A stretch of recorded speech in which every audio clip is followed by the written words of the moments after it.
The Power and Independence of the Federal Reserve.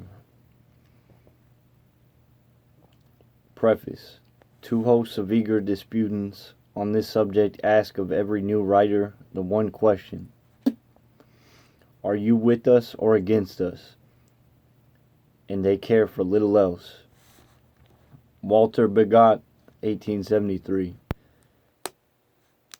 There's an old story, perhaps apocryphal,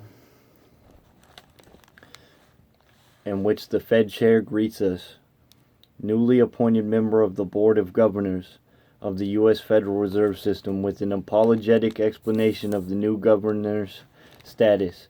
The chair predicted that when the man introduced himself back home to his friends and family as a governor of the Federal Reserve, they were likely to think he was an administrator of the U.S. government's unexplored western forests.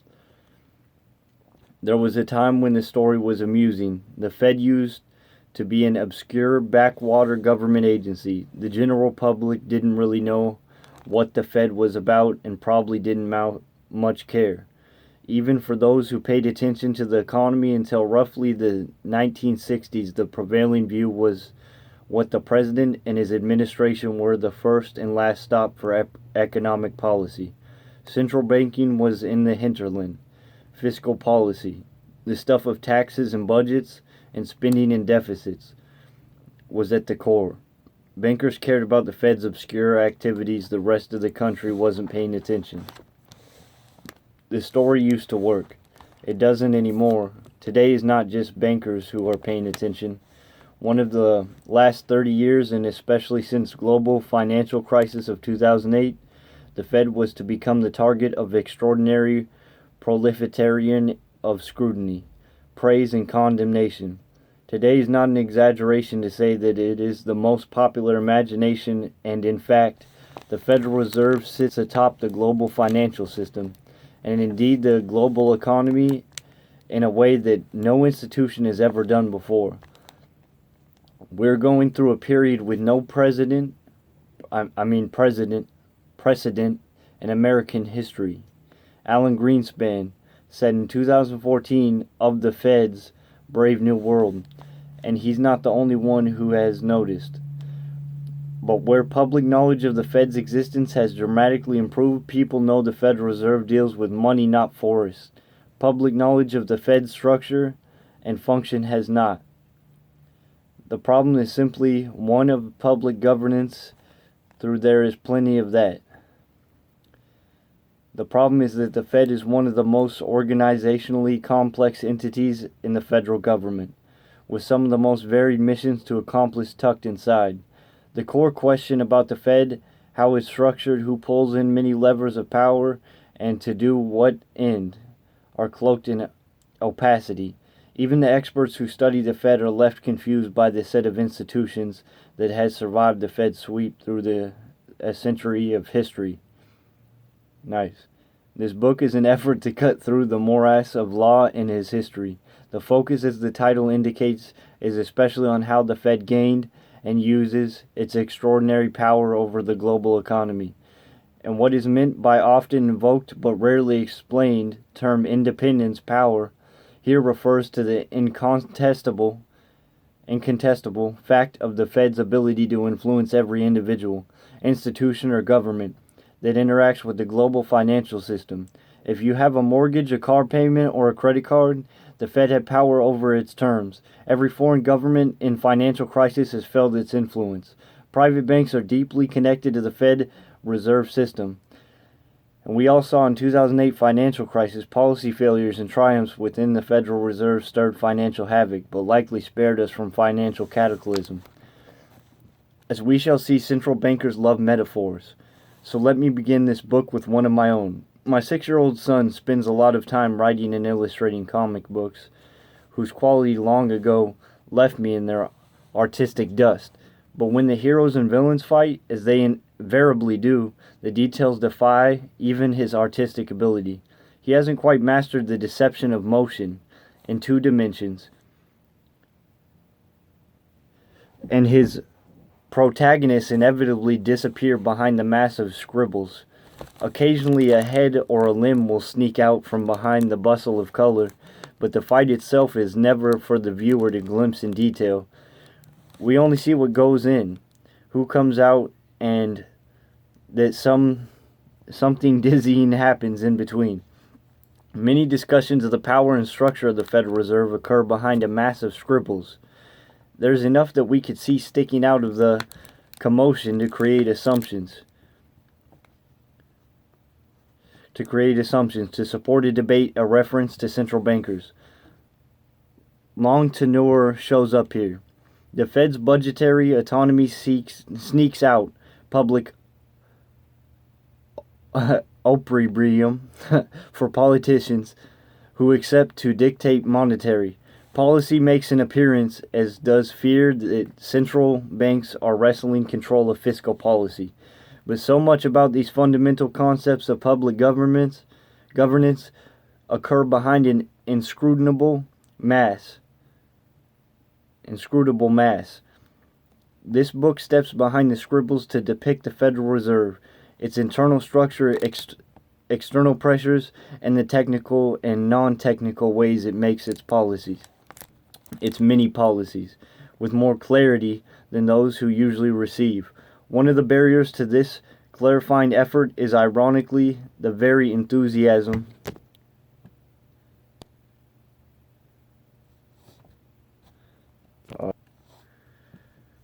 this subject creates in those likely to read a book titled The Power and Independence of the Federal Reserve. This is especially true in the years since the financial crisis of 2008. There's a strong temptation to become, as the epigraph suggests, eager disputants who demand an answer on where the author of such a book stands with respect to the Fed's virtues and vices, its independence and accountability, indeed its very existence. For such readers, these are yes or no questions. Anything more seems an equivocation. This book is an effort to push back against certainty of those absolutist narratives, to understand the unique place the Fed occupies at the intersection of financial markets and the U.S. government requires a dive into the very meaning of curious intellectual and institutional construction. Federal Reserve independence. But trying to make sense of the Federal Reserve and its extraordinary power with yes or no questions about independence is the independence is the Fed independent? Should it be independent? Is an impossible task. Independence, I argue, is a concept without many analytical content. This book argues instead that we must go deeper before we can draw the Fed out from behind this veil of mystery where it has long remained. To put the point differently, before we can judge the Fed, we must first understand it. Of course, this is not the first book to explain the Fed generally, or even Fed independence specifically. Should know that word, say it a lot. The central bank has long been a subject of fascination for economics. Journalists, historians, and others, this book relies on the extensive previous efforts, but it is also different. Using insights from law, history, politics, and economics, this book aims to give a deeper and more complete view of what the Fed is and how it became this way. The book's main comparative advantage is its grounding in law and history. Legal scholars with important expectations have not paid much attention to the Federal Reserve historians. Two have essentially ignored all but its creation in 1913.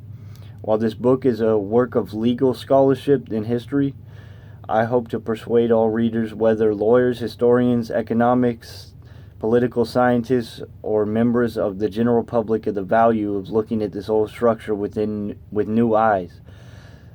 The ambition is to perform a scholarly exchange.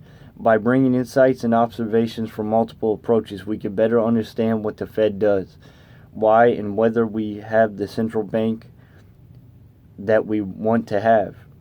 These are, of course, controversial topics, and the final chapter includes reform proposals that might invite controversy and hopefully productive discussion. The primary effort, though, is not to reform the Fed, but to explain it, and in the process to provide hard thinking about the Fed's governance, history, and authority in a way that, for example, would be useful to both former Fed Chair Ben Bernanke and perennial Fed critic Ron Paul. He also has a book on the Federal Reserve, Ron Paul does. Part of the optimism, I haven't read that unfortunately, but I'm sure it would be an interesting read.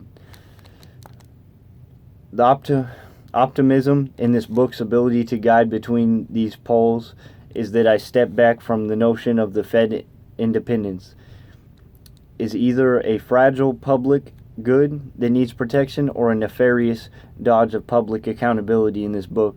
Fed independence isn't an object to be attacked or defended, but a set of relationships to explain. If I succeed, readers will not be able to take for granted invocations of Fed independence, an attack or defense, as the final word on any question. A few words about the book's methodological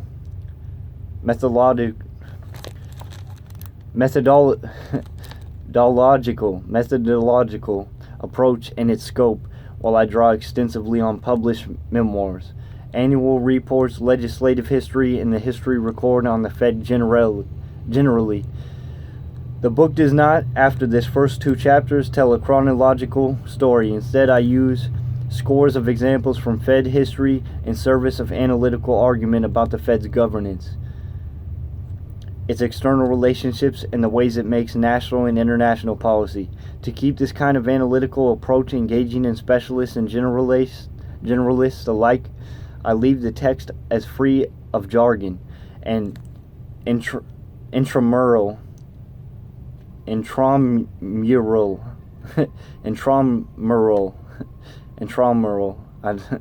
hopefully I pronounced the word right. Y'all can fuck with me later. Academic debates is possible. I'm not going to correct and go every spell check for y'all, but I'm going to try my best. And hopefully y'all love the audio tape. Sorry. For those interested in these details, you can listen to this on the go. It's just like an audiobook. You don't even got to look at the YouTube video. You can just listen. Just as easy. I add them in notes. Hopefully I won't have any ads. I don't give a fuck about monetization, but the ads are all I'm trying to cure the world of. It's like a fucking virus. Sorry, no political more discourse. We're just going to read the Fed Independence book. To enhance readability, I leave those notes at the end of the book and restrict them to one note per paragraph. The book is also far from exhaustive. It raises countless avenues left to explore in understanding the Fed's place in government and the ways that insiders and outsiders alike influence its policies. The two main omissions are comparative. The framework developed here, a framework skeptical of independence as a valuable analytical tool for understanding policy making, touches only briefly on the details of central bank governance. In other parts of the world, even less on similar questions for other kinds of governmental agencies in the United States or elsewhere. My hope is that the ideas here will generate useful insights for scholars who take on these other questions directly. Finally, a word about the book's epigraphs, all taken from the great Walter Bagot. Bagot pronounced badge it in an American English badge, OT, in Britain, a shibboleth of sorts in central banking circles, is widely viewed as an intellectual godfather of modern central banking. Whether his world has much to say to ours is an open question, but there are few wordsmiths in financial history quite as able as he. He is the author of a magnificent sentences, very interesting paragraphs, and sometimes frustratingly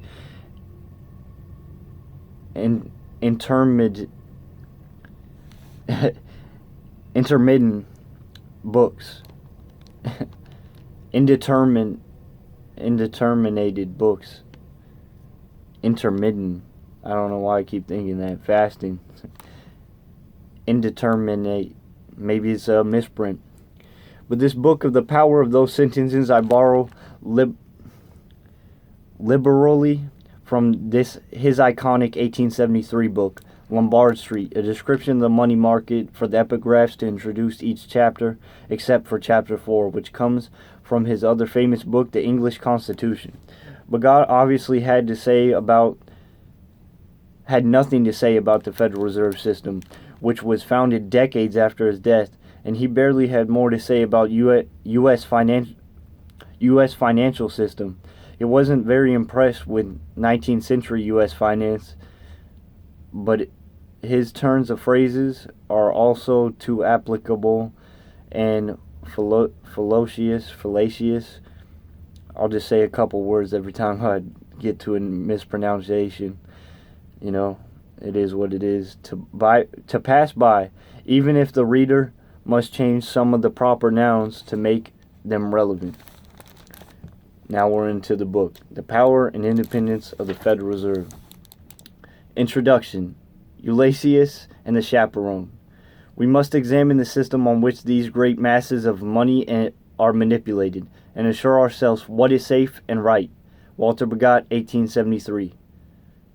This is the Federal Reserve, Independence, and Power. Introduction.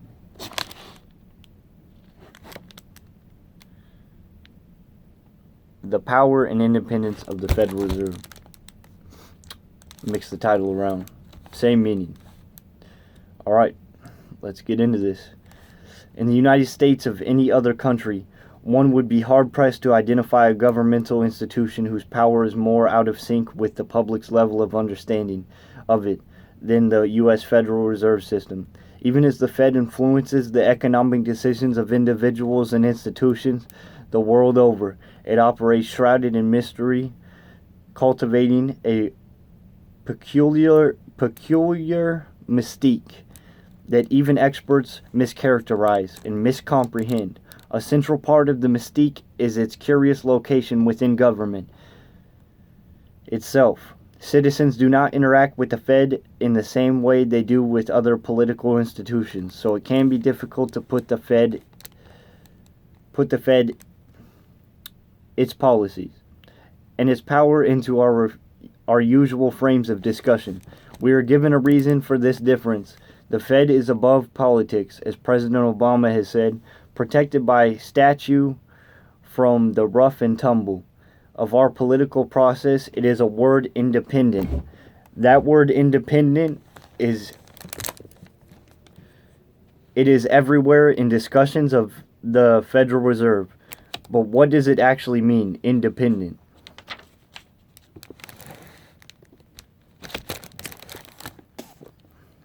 How, to what end, from whom?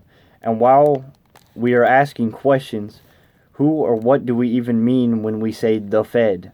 Scholars and central bankers have answers to these questions. In economics and to a lesser extent political science, the concept of central bank independence has been so extensively studied as to earn its own acronym. CBI in 2004. Alan Blinder, an academic and former central banker, called the study of central bank independence a growth industry, and the growth has only accelerated in the years since.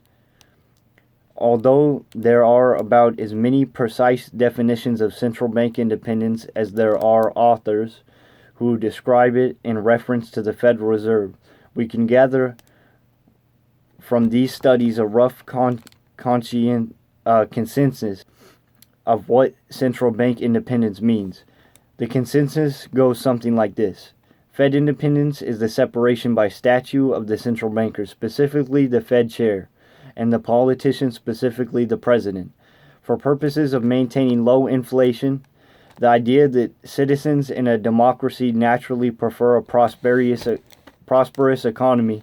Politicians please us by giving us that prosperity, or at least trying to make credit for it. But when there is no prosperity to be had, politicians will resort to goosing the economy artificially by running the printing presses to provide enough money and credit for all. The short-term result is recollection or re-election for the politicians. The long-term result is worthless. Money that wreaks havoc on our economic, social, and political institutions. The widely invoked metaphors of central banking come tumbling forth from here. In the Homeric, that's what I'll say. Epic the Odyssey. When Odysseus referred to in central banking circles by his Latin name, Ulysses, or Ulysses, one of the two, for reasons that are unclear, ventured with his men close to the seductive and vexing sirens. He devised a scheme to allow his men to guide their ship past their seduction in safety, while he experienced the short-term joys of hearing their songs. Central bank independence is our Ulysses contract. We write central banking laws that lash us and our politicians to the mast and stuff beeswax in the ears of our central bankers. We enjoyed the ride while the technocratic central bankers guide the ship of the economy to the land of prosperity and low inflation. We are, by the way, the sirens.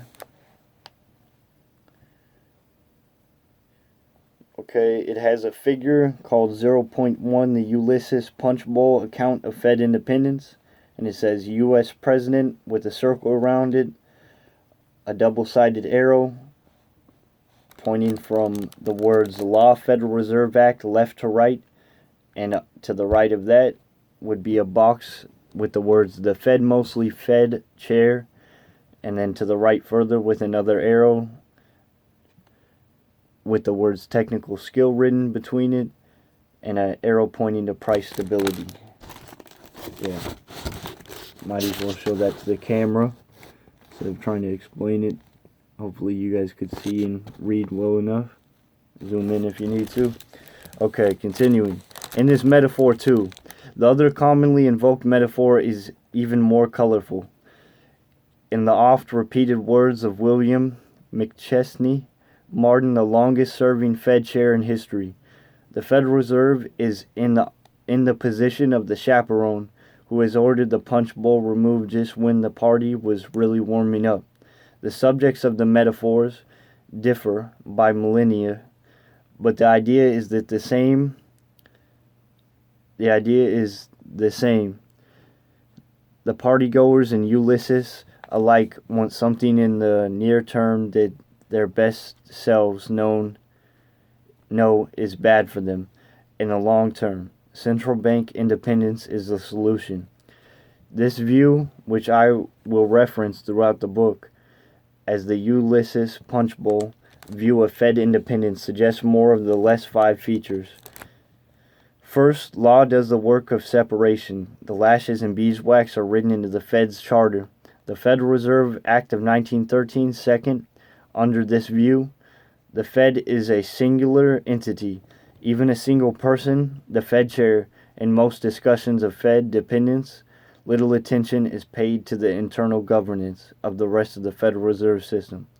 Third, the outside audience is a political one.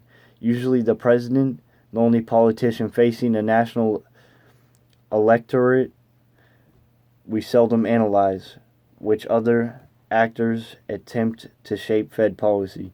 Fourth, the reason for an independent central bank is to keep politicians away from the temptation to use the printing press to win re-election on the cheap. Fifth, and finally, the reason the Fed can accomplish this task is that its work is technocratic. It requires special training but not the exercise of value judgments under uncertainty. Figure 0.1 presents the idea graphically. The Ulysses Punch Bowl model of Fed independence has taught us a lot about central banks and their institutional design.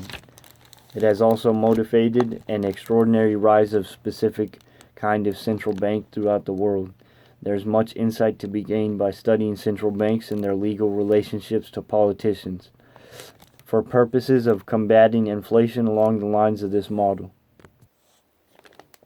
The problem is that the standard account of Fed independence, the story of Ulysses and the sirens of the dance hall and the spiked punch bowl, often doesn't work.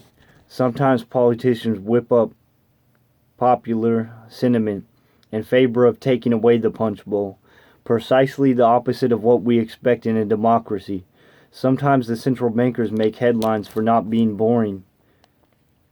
Chapter 1's, but for bailing out of the financial system, and in every case, the creaky 100-year-old Federal Reserve Act leaves a governance structure that makes it so we barely know who the chaperone is even supposed to be. This book takes a different approach. Instead, I argue that each of the 5 elements of the standard account, that is law that creates Fed independence, that the Fed is monolithic, it, or more often an all-powered he or she, that only politicians attempt to influence Fed policy, that the Fed's only relevant mission is price stability, and that the Fed makes purely technocratic decisions, devoid of value. Judgments is wrong. To understand why, the most refocus our gaze not on one narrow feature of institutional design, but on the Federal Reserve and its actuality, as it actually is. We must understand the space within which the Fed operates. This space reflects a different orientation depending on the issue, before it is inflation or not. The internal actor making the decision, Fed chair, the external actor interested in the outcome, the president or not. The tools Fed officials use to accomplish these goals, their goals, legal or not, and the values that inform their policy decisions, technocratic or not. This structural, geographic account allows the exercise of Fed power to tell its own story, even if and especially when that story has little to do with Ulysses Punch Bowl narrative. Figure 0.2 illustrates the argument. More specifically, the geographic view of the Federal Reserve breaks down into 5 arguments. Here's the figure instead of me trying to explain it in words. I'll show you for the actual picture of it. And I can't read that. Try to zoom in on your camera. Alright. Or you could look it up in your local library system. Hopefully. First, the Fed is a they, not an it. While we fixate on the Fed chair Alan Greenspan or Ben Bernanke or Janet Yellen, in the fact the Fed is organized as a series of interlocking committees that all practice in various ways to make Fed policy, putting these many and varied internal actors in their context is crucial to understanding how the Fed's policy making process occurs. Second, we cannot understand the Federal Reserve System structure without a close, historically sensitive reading of the Federal Reserve Act of 1913, as it has been amended over the last 100 years. Too few people who study the central bank take on this task. At the same time, the statute is also not enough. Law and practice differs in sometimes surprising, contradictory ways from law on the books. The argument is not that the law is irrelevant. It is that the law is incomplete. As Rosa Lastra, a pioneer in the legal study of central banks, has written, central banks inhabit a world of policy. This does not mean there is no law. It means that the law has generally played a limited role in central banking operations. Third, nearsighted presidents anxious to inflate away their electoral problems aren't the only outsiders interested in influencing the Fed's policies. Even among politicians, members of Congress, bankers, economics, international central bankers, and others all influence the shape of space within which the system operates. How and to what effect they succeed are essential questions for understanding the Federal Reserve. Fourth, the Fed's policymakers have over the last 100 years become much more than the defenders against inflation. They are also, by statute and practice, recession fighters. Bankers, financial regulators, bank supervisors, and protectors of financial stability. A theory of independence that accounts for but one function, price stability. Among so many others, is not a very good theory. Fifth, these many missions are not the bailiwick of technocrats and mathematicians alone. The Fed's policymakers are people. They have values and ideologies like the rest of us, and the policies they formulate and implement require the exercise of value judgments under uncertainty. In this reconceptualization, independence fails to capture where the Fed fits within government, how it exercises its authority, and to what end. The Fed doesn't glow green with independence or red with political domination. Political scientist John Goodman got close to this proposition when he wrote, "I," in quotes or commas, "independence is a continuous, not dichotomous, I'm just going to say it like that, dichotomous, variable. In other words, there are degrees of central bank independence," end quotes. This book goes further still. Independence is not really a quantifiable variable at all, but more of a sleight of hand that reveals only a narrow slice of Fed policy, making it the expense of a broader, more explanatory context where Fed insiders are interested outsiders from relationships using law and other tools to implement a wide variety of specific policies. To understand more, we need to specify the insider, the outsider, the mechanism of influence, and the policy goal. Looking at the power, governance, and purpose of the Federal Reserve in these terms, a new theme emerges.